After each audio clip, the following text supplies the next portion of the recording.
il ne s'y attendait pas.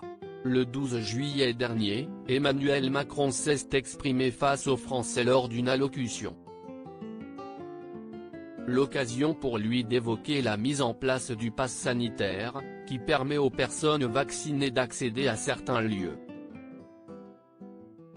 Pour cela, un QR code peut être téléchargé sur l'application Tous Anti-Covid et il doit être présenté à l'entrée. Comme un grand nombre de personnes, le président de la République a été vacciné et il possède son pass sanitaire.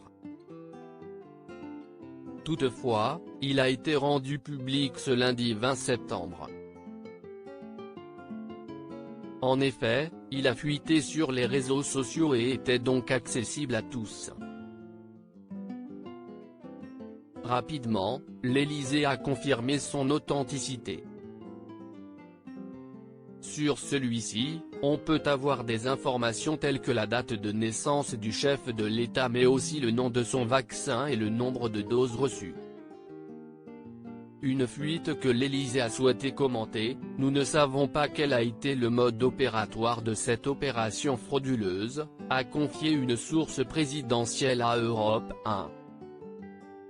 Il y a eu une faille déontologique de la part d'un ou plusieurs professionnels de la santé, a conclu cette même personne. Une réaction rapide. Suite à la fuite du QR code d'Emmanuel Macron, l'Élysée a annoncé que des dispositions particulières ont été prises.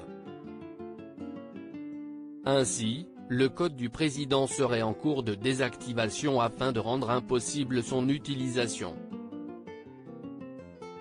De plus, une source présidentielle a rappelé que le président utilise son QR code comme tout le monde.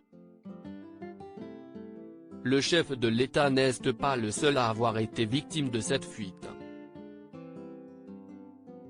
Il y a quelques jours, un utilisateur a partagé celui de Jean Castex. C'est grâce à une photo prise lors d'un déplacement à Clamart, dans les Hauts-de-Seine, que celui-ci a été accessible. Si les internautes doutaient de son authenticité, le cabinet du Premier ministre avait rapidement confirmé l'information. Ce monsieur a bien eu accès au pass sanitaire grâce à une photo de Jean Castex, et l'a exploité ensuite, avait expliqué une source. Par la suite, cette même personne avait ajouté, bien que le Premier ministre soit régulièrement suivi et photographié par la presse, cet épisode montre que le pass sanitaire est bien un document confidentiel, avait-elle conclu. Pass sanitaire, sera-t-il bientôt retiré? Depuis plus d'un an, les Français vivent avec le Covid-19 et les nombreuses mesures mises en place pour l'éradiquer. Certaines mesures sont souvent critiquées et notamment le pass sanitaire.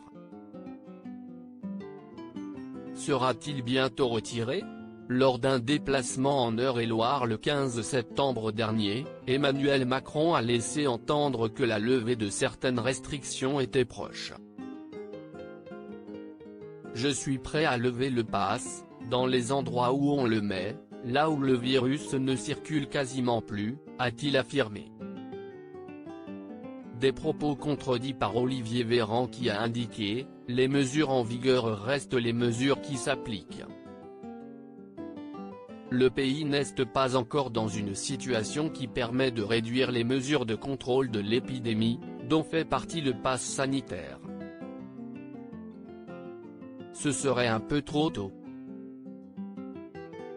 Si le président de la République s'est dit prêt à enlever le pass sanitaire dans certaines régions, il faudra toutefois faire preuve de patience.